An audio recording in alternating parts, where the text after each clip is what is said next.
The champagne glass slipped from my fingers in slow motion. I watched it fall, crystal catching the chandelier light before it shattered across white marble, spraying wine like arterial spray across my sister's wedding reception. But I barely heard the crash over the ringing in my ears as my father's voice boomed through the microphone. Isabella has generously agreed to give Charlotte her penthouse as a wedding gift. 200 faces turned toward me. Applause erupted. My mother's smile was radiant, practiced. Charlotte's eyes went wide with theatrical surprise, her hand flying to her mouth. The orchestra had stopped playing. Someone started chanting my name. And I stood there, frozen, while my father beamed at the crowd like he'd just announced world peace instead of publicly stealing everything I'd spent 10 years building. A man I'd never seen before rose from a table near the back. His voice cut through the applause, calm but absolute. Touch her assets again, and you'll lose yours. The ballroom went silent. My name is Isabella. I'm 38, and I'm a vice president at one of the largest financial firms in Asia Pacific. This is the story of how I learned that family loyalty only flows one direction until you cut off the supply. Before I explain what happened next, I need you to understand how we got here. My family doesn't do anything small. My father, Richard Hayes, built his commercial real estate company from the ground up, and he's spent the last 30 years making sure everyone knows it. My mother, Carol, manages the family image like a Fortune 500 brand, every detail curated, every appearance calculated. Together, they created a world where success is measured in square footage and social standing. Charlotte is their masterpiece. 3 years younger than me, blonde where I'm brunette, soft where I'm sharp. She's always been the daughter who made sense to them, the one who married well, hosted charity luncheons, and knew which fork to use at every occasion. I'm the one who worked 80-hour weeks, closed deals in 3 languages, and somehow still wasn't quite enough. For 15 years, I've been the family's silent ATM. When my father's Atlanta development went sideways in 2019, I wired $200,000 to cover the shortfall. When my mother needed emergency dental work that insurance wouldn't cover, I paid the $15,000 bill without blinking. When Charlotte's first wedding fell through and she needed help with vendor cancellations, I transferred $50,000 and never mentioned it again. They never said thank you. They just expected it, like my salary existed specifically to subsidize their lifestyle. 3 months ago, Charlotte got engaged to Preston Montgomery III, whose family owns half the commercial properties in Charleston. My parents were ecstatic. This was the merger they'd dreamed of. Within days, wedding planning consumed our family like a hostile takeover. I should have seen the signs earlier. The way my mother would pause mid-sentence when I entered a room. How my father stopped including me in his weekly business calls. The group chat that suddenly went quiet whenever I responded. But I was busy closing a $40 million development deal in Singapore, and I told myself I was being paranoid. 2 weeks before the wedding, my father asked me to lunch at his club, the kind of place where old money goes to feel superior, all dark wood paneling and waiters who've memorized your drink order since 1987. Charlotte's struggling with wedding costs, he said, cutting into his steak. The venue alone is running $150,000. I set down my fork. You told me you were covering the wedding. We are, mostly. He didn't meet my eyes. But you know how these things spiral. It would mean a lot to your sister if you could help with the reception. I transferred $75,000 that afternoon. He texted back a thumbs-up emoji. No thank you. No acknowledgement that I'd just funded what most people earn in 2 years. The morning of the wedding, I woke up in my penthouse, the one I'd bought myself at 32 after my first 7-figure bonus. Floor-to-ceiling windows overlooking the harbor, custom Italian marble, a home gym that cost more than my first car. Every square inch of it earned through deals that kept me awake for days, negotiations that aged me years, sacrifices my family would never understand or appreciate. My phone buzzed with a text from an unknown number. They're planning something. Stay alert. I stared at it for a full minute. The number belonged to William Carter, my professional advisor for the past 3 years, though I didn't recognize it as his personal line. He'd been monitoring my family's communications through business intelligence channels after noticing concerning patterns in my father's recent inquiries about my compensation structure. At the time, I assumed it was a wrong number. I had enough to worry about without adding paranoid conspiracy theories to the mix, so I deleted it and continued getting ready. The wedding ceremony was flawless. Charlotte looked stunning in her Vera Wang gown. Preston gazed at her like she'd hung the moon, and my parents glowed with satisfaction. I sat in the third row, not the second, where immediate family belongs, but the third, tucked between distant cousins I hadn't seen since childhood. The reception was everything my mother had orchestrated. Crystal chandeliers, white roses imported from Ecuador, a live orchestra playing Vivaldi. I found my seat at table 7, surrounded by Charlotte's college friends who talked around me like I was part of the centerpiece. That's when I noticed him. William Carter in a charcoal suit standing near the bar, watching the room with the calm assessment of someone conducting surveillance. He caught my eye and gave a subtle nod, then turned back to his phone. I realized then he was the one who'd sent the warning text, but I still didn't understand why he was there. Dinner service began.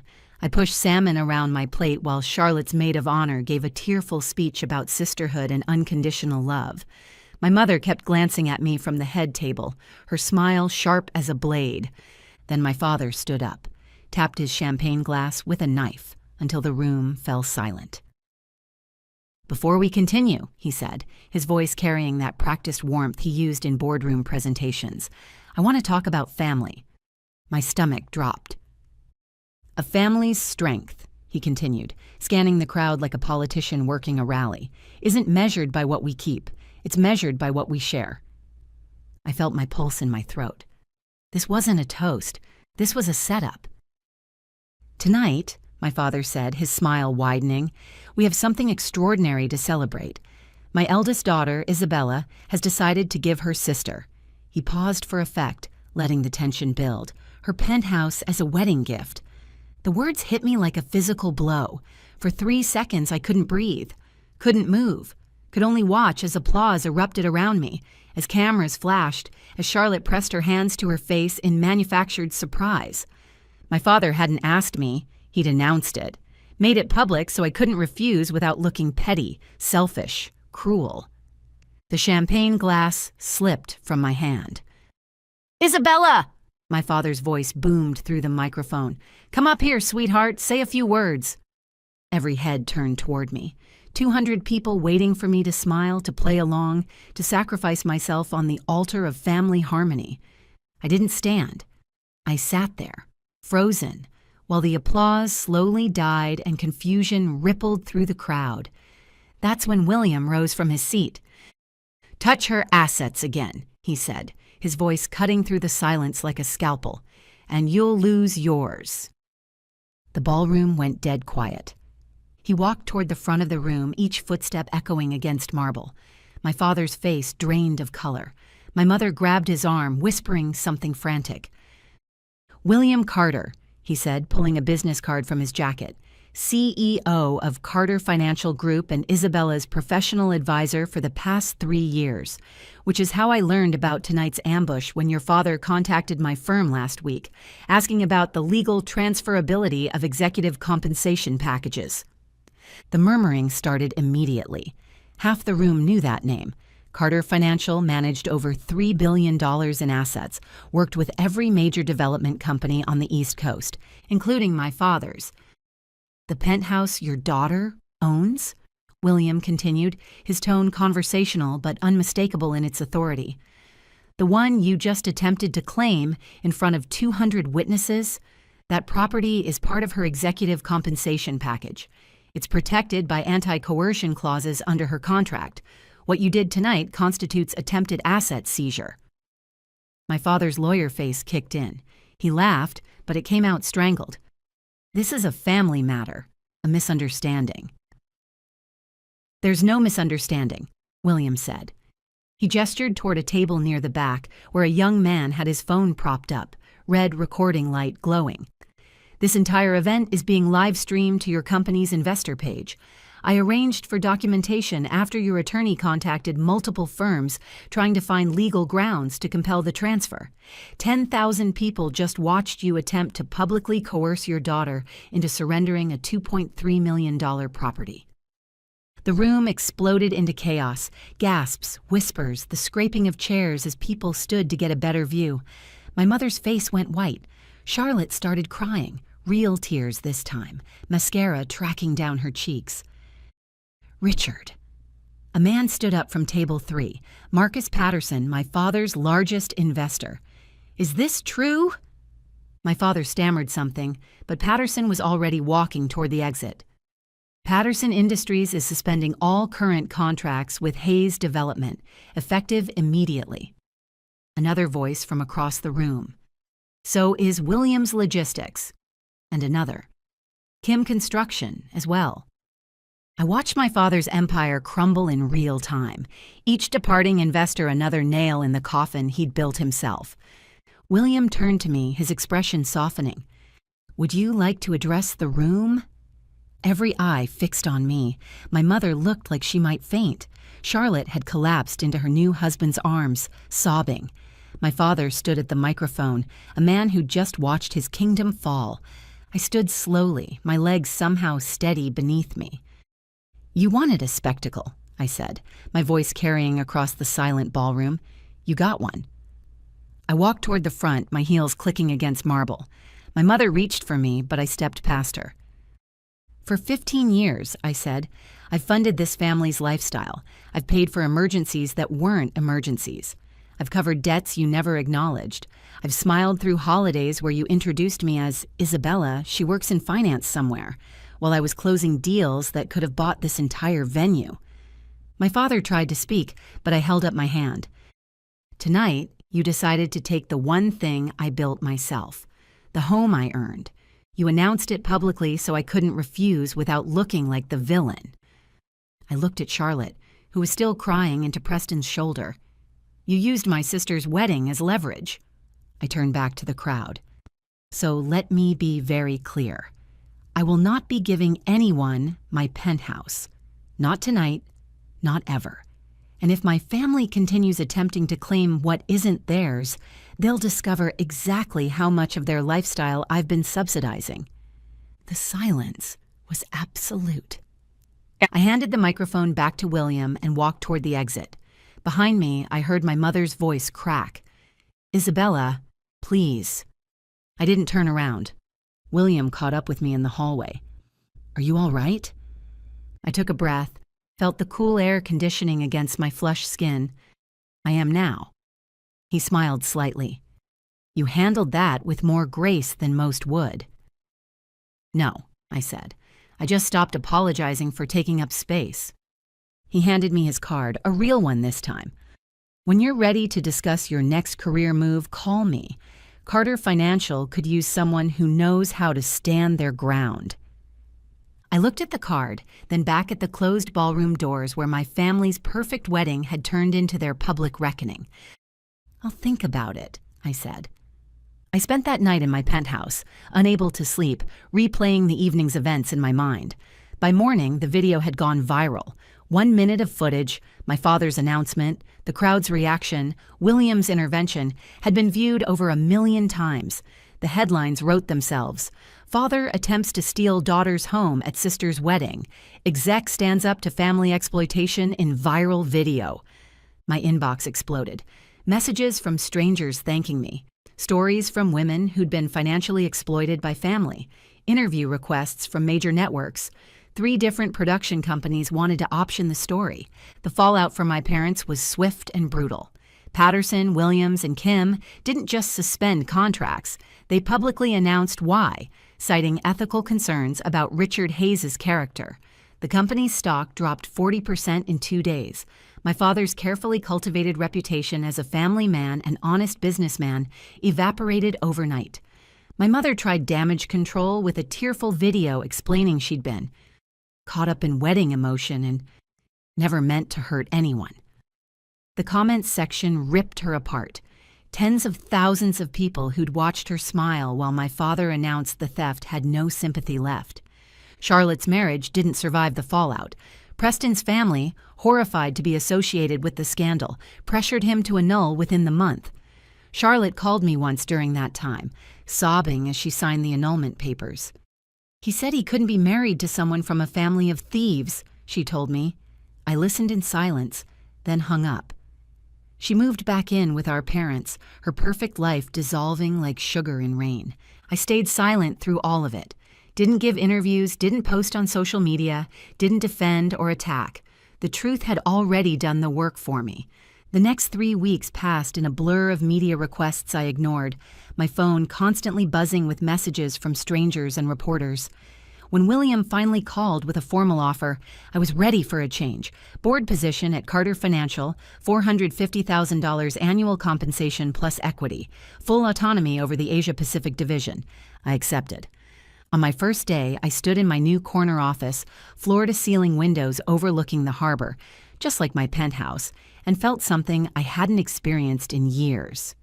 Peace. My phone buzzed with a text from my mother. "Your father's in the hospital. Heart attack. Thought you should know." I stared at the message for a long moment. He survived. My mother's follow-up texts confirmed that over the next few days, messages I read but never answered. His recovery would take months, but that was no longer my concern. I put the phone down and got back to work. Over the following 2 months, I settled into my new role and heard nothing from my family except my mother's periodic texts about my father's recovery. Texts I read but never answered. Then, Charlotte's letter arrived. No return address, postmarked from somewhere in Colorado. "I'm sorry," it read. I knew what they were planning. I should have stopped it. I was selfish and cruel, and I don't expect forgiveness. But I want you to know that I understand now what you sacrificed for us. I'm trying to build something of my own, without their money or influence. It's harder than I ever imagined. I'm sorry it took losing everything for me to see you clearly. I folded the letter and placed it in my desk drawer. Maybe someday I'd respond. Maybe I wouldn't. Either way, it was no longer my responsibility to absolve her guilt. As for my parents, I never responded to my mother's messages. No reconciliation, no closure, no final confrontation. They were simply no longer part of my life, and I'd made my peace with that finality.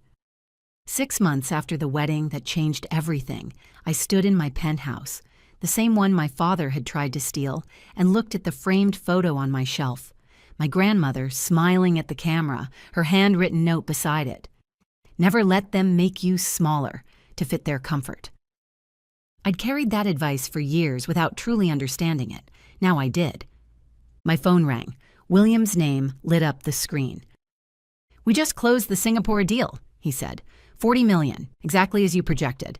The client specifically requested you handle the expansion." I smiled at my reflection in the floor-to-ceiling windows. "When do we start?" "Monday, but tonight the team's celebrating at Morton's. You should come." For the first time in 15 years, I was being invited somewhere not because I was funding it, but because I'd earned my seat at the table. "I'll be there," I said. After I hung up, I poured myself a glass of wine and walked out onto the balcony. The city spread out below me, lights flickering like a constellation of possibilities. Somewhere out there, my parents were dealing with the consequences of their choices. Charlotte was trying to rebuild a life without their money. My father's company was struggling to survive without the investors he'd alienated. None of it was my problem anymore. I raised my glass to the skyline and whispered the words I'd waited years to mean. To standing alone. If you've ever sat at a table surrounded by family who made you feel invisible, know this: you're not alone. Your worth isn't measured by what they take from you. It's measured by what you refuse to surrender. Share your story in the comments and subscribe for more real talk about the moments that change everything. Before you go, here's a quick bonus for sticking around. If you love learning and growing like I do, you need to try audiobooks. I've got an exclusive deal with Audible. Your first month is completely free. That's access to over 500,000 titles, zero cost to you. All the details are waiting in the description. Don't miss this one.